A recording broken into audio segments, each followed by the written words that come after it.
अपनी अपनी पूजा धीरे धीरे करते रहो और इधर जो सुनाया जाए उसको भी सुन लो। पूजा बच्चे बच्चियां अपने करते रहें और जो पूजा कर ले वो यहाँ बैठ जाओ। थोड़ा सा कान लगा के सुन लोगे तो जीवन तुम्हारा ये सार्थक बनेगा।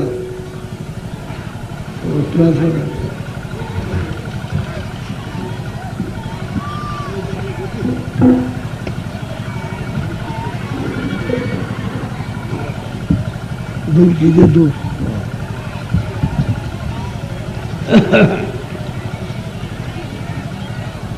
जय गुरुदेव,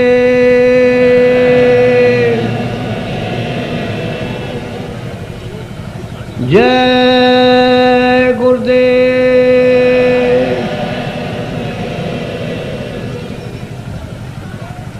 जय गुरुदेव,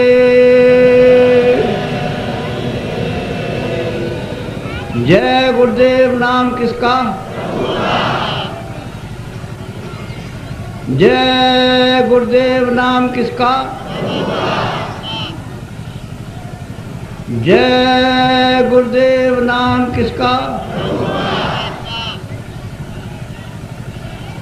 मन तू भजो गुरु का नाम,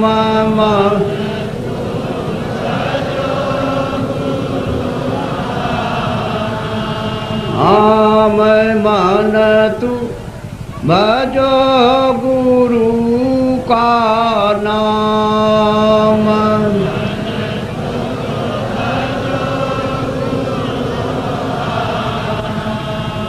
दया मेरे से नरतन पायो,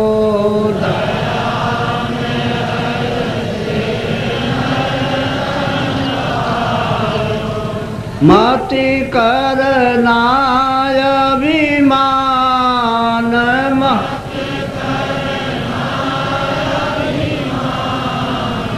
मन तू भजो गुरु का नाम,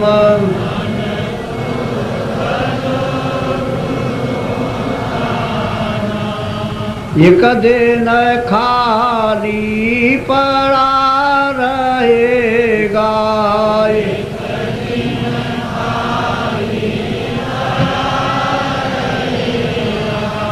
जाई बसे शमशान,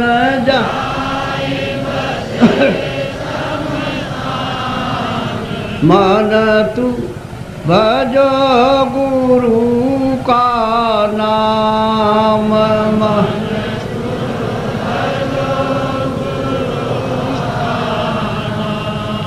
जो धन तुझको दिया गुरु ने, जो धन तुझको दिया गुरु ने, इससे कर कछु काम, इससे कर कछु काम, मन तू भजो गुरु का नाम,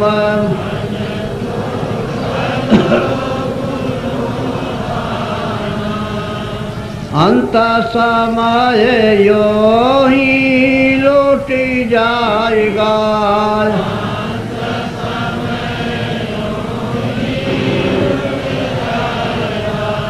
संग न जाई छदाम,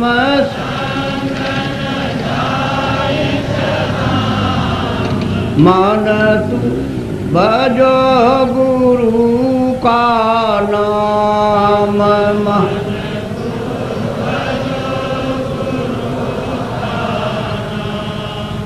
यह संसार रहने का सुपनाय,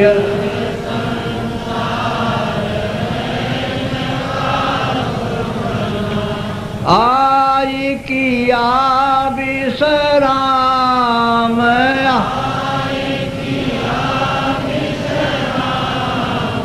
मन तू भजो गुरु का नाम।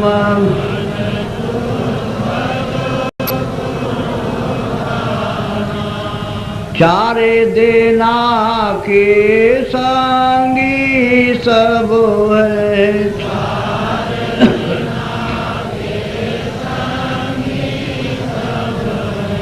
अंत न आवे काम,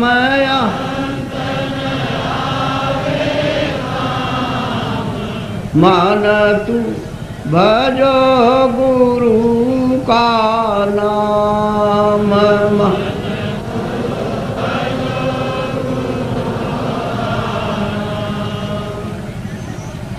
तासे चेत करो सतसंगत,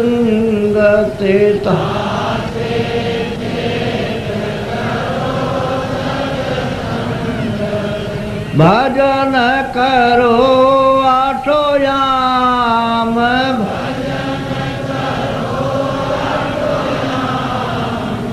मन तू भजो गुरु का नाम। मान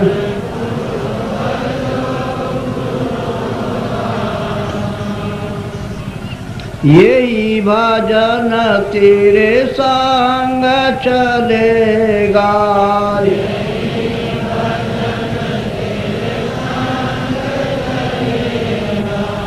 पावेगा या राम,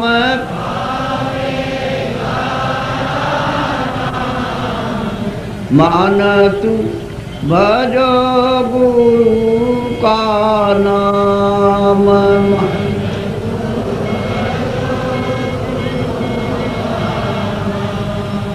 दया मेरे सत्य गुरु से लेकर,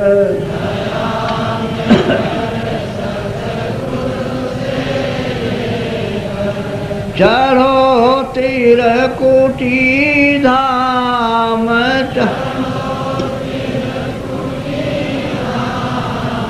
मान तू भजो गुरु का नाम।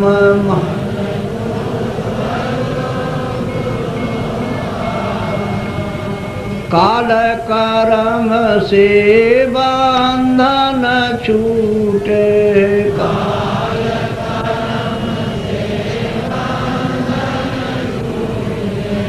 मिले पुरुष सतनाम में, मान तू भजो गुरु का नाम।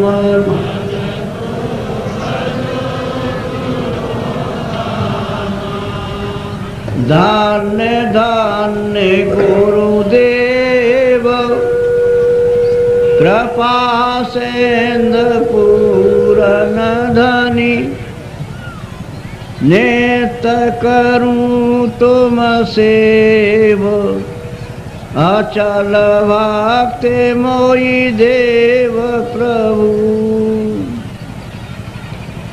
दीन अधीन अनाथ, हाथ गहा तुम आन कर, अब राखो नित साथ, दीन दयाल कृपा निधे। जय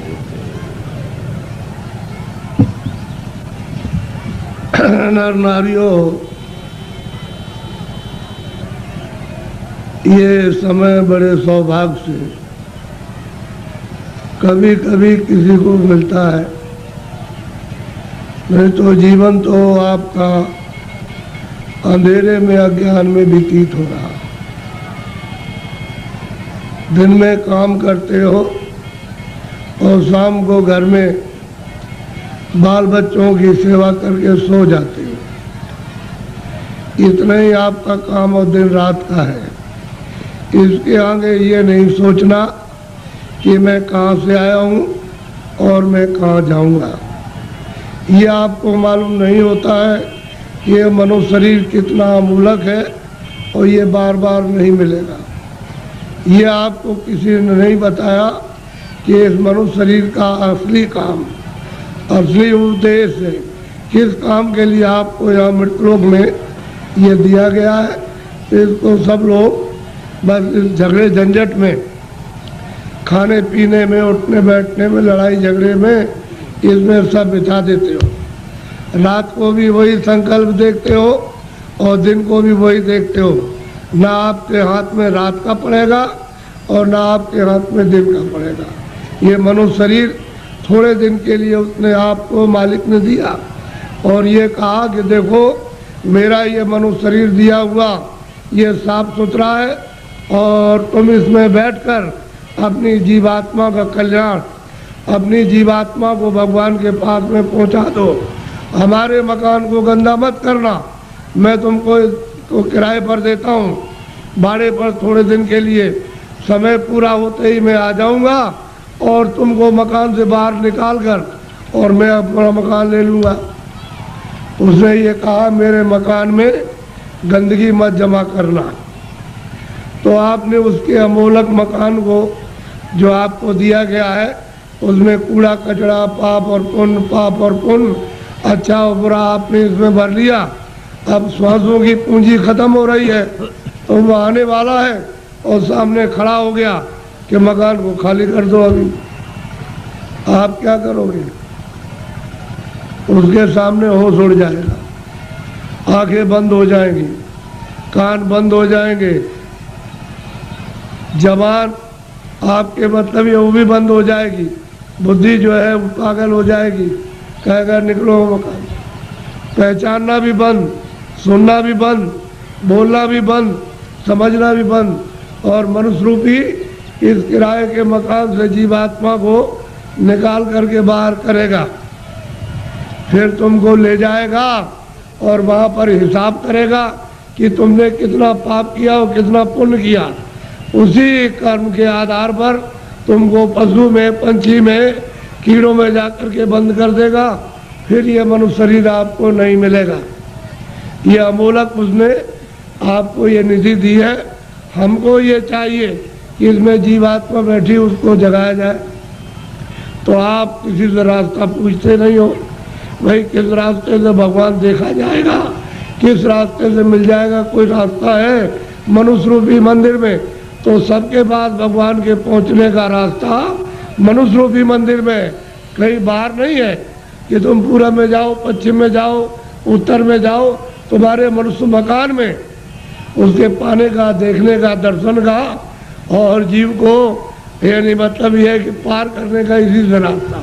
तो तुम किसी जानकार के पास जाते हो, उससे पूछते कि भाई भगवान के मिलने का कोई रास्ता है, तो वो बता देता आपको और फिर कहता कि देखो ये रास्ता है, इससे चलो। तो देवी और देवता और भगवान और ब्रह्मा और विष्णु महादेव और ईश्वर और ब्रह्म सब मिल जाएंगे। तो आप तो दिन भर इस काम में लगे रहते हो। दिन गया धंधे में, रात गई कोई। हीरा जलम अमोल था, कौड़ी बदले जाए। क्या आपने कर दिया मनुष्य शरीर पाकर? क्योंकि ये तो अमोलक मनुष्य शरीर है। सारे संसार की दौलत को एक जगह रख दिया जाए और इसकी आरती की जाए कि हमको फिर से मनुष्य शरीर ये खड़ा कर दो, दे दो, इसमें जीवात्मा को वापस ले आओ, तो ये धन दौलत नहीं कुछ कर सकता। ऐसा आपको सबको अमोलक मनुष्य शरीर दिया गया, चाहे किसी भी जात का हो, ब्राह्मण हो, क्षत्रिय हो, अर्जन हो, मुसलमान, ईसाई हो। भगवान के पाने का सबको ये अवसर दिया। आप कहोगे हमको भगवान के पाने का अवसर नहीं मिला, तो इससे बढ़कर के और क्या मिलेगा। अब आपको इसमें बैठकर किसी महात्मा की खोज करना है जो भगवान को पा चुका। उसको अगर आपने पा लिया और उसके पास पहुंच गए तो भगवान के पाने की आपने इच्छा जगा देगा। और जब इच्छा जाग जाएगी तो आप कहोगे मुझे रास्ता बताइए, तो रास्ता देगा। फिर आप बैठ कर के मनुष्य रूपी इस मकान में फिर भजन करना। जब भजन करोगे तो तुम्हारी दिव्य आँख, ज्ञान चक्षु, तीसरा नेत्र खुलेगा। उस नेत्र से भगवान और देवी और देवता देखे जाते हैं। ये बाहर की जो चर्म आँखें, जो शरीर की आँखें, ये देवी देवता को, स्वर्ग और वैकुंठ को नहीं देख सकती हैं। जब तुम्हारी अंदर की आँख खुल जाएगी, वो उनको देखेगी और उससे मिलेगी और भगवान को देखेगी, तब बेड़ा पार, तब भवसागर से उतरोगे। ऐसे नहीं, मेरी तरफ बड़े ध्यान से देखो। ये दोनों आंखों के बीचों बीच में सब मनुष्यों में ये जीवात्मा बैठी हुई है। इधर देखो आप, ये दोनों आंखों के बीचों बीच में, तो ये शरीर के नाके के ऊपर बैठी है। उधर में स्वर्ग का नाका, इधर मनुष्य शरीर का नाका। तो जो आपको यहाँ बैठाया था और आपसे ये कहा था कि जिसको पकड़ के आए उसको छोड़ना नहीं, तो आप सुख सुविधा में लग गए और ये संसार के ये काम ये करने लगे, ये देखने लगे, सुनने लगे और इन पर्दों को ये कहने लगे ये मेरा है, ये बच्चा मेरा है, खेती मेरी है, पेड़ मेरा और ये मेरा और ये मेरा। तो इस लोभ लालच में, मोह ममता में फंस गए, तो अंदर में मैल जमा हो गया। तो अंदर की तुम्हारी जो जीवात्मा की आँख थी एक, वो तो हो गई बंद, अब देखना बंद हो गया और सुनना बंद हो गया। तो दो आंखें तुम्हारी शरीर में और एक जीवात्मा में, तीन आँख हो गई। तीन तुम किताबों में देखो, उसमें लिखा हुआ है कि महात्माओं के पास जाओगे तब तीसरी आँख तुमको मिलेगी, और बिना महात्माओं के गए हुए तीसरी आँख नहीं। और तीसरी आँख से स्वर्ग मिलेगा, वैकुंठ मिलेगा, ईश्वर का दर्शन होगा। इन चर्म आँखों से देवी देवताओं को आप नहीं देख सकते हो। फिर उन्होंने कहा कि भाई देखो ये जीवात्मा बैठी है, उसमें एक कान है और शरीर में दो कान, तो बाहर के कान बाहर की आवाज़ सुन दे और जीवात्मा का कान भगवान की आवाज़ को सुनेगा। तो तुम्हारे घट घट में, मनुष्य रूपी मकान में घंटे और घड़ियाल, आरती, पूजा 2400 घंटे हो रही है। तुमने कभी अपनी जीवात्मा से उसको सुना और देखा? सो रहे हो, ऐसे ही चले जाओगे, न तो ये जमीन जाएगी, न ये बच्चे जाएंगे, न तुमने सोना चांदी जमा किया वो जाएगा, न कपड़े जाएंगे, ये कुछ भी नहीं, सब छोड़ के और तुमको यहाँ से निकाल कर इसी मकान को उठा करके वहाँ जंगल में ले जा कर के शमशान में पहुँचा के जला देंगे। क्या आपके साथ जाएगा? क्या ले आए थे आप? कुछ नहीं, अकेले आए थे।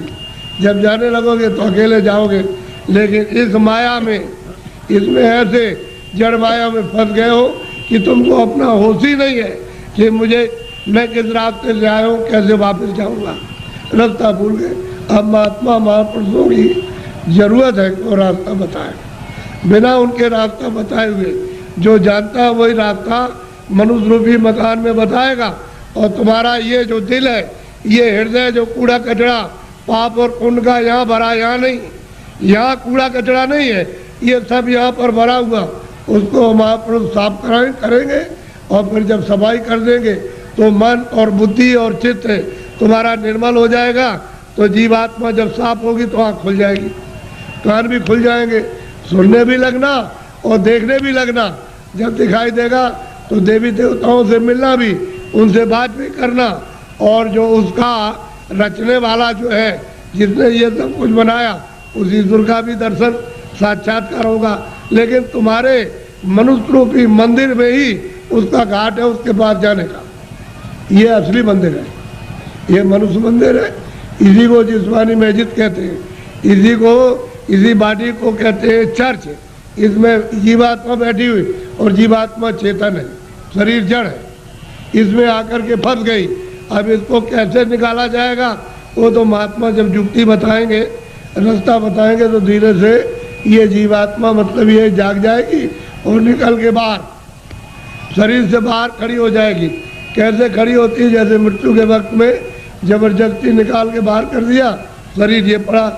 ऐसे ही साधन भजन करने पर जीवात्मा अलग हो जाती है और शरीर ये पड़ा वो अलग हो गई। तभी तो आप परमात्मा को देख सकोगे। जीत है जी, सबने कहा है कि मनुष्य रूपी मंदिर में जीवात्मा को घाट पर ला करके जगाओ तो दिव्य नेत्र ज्ञान चक्षु खुल जाए, तो जीते जी भगवान को पाओ।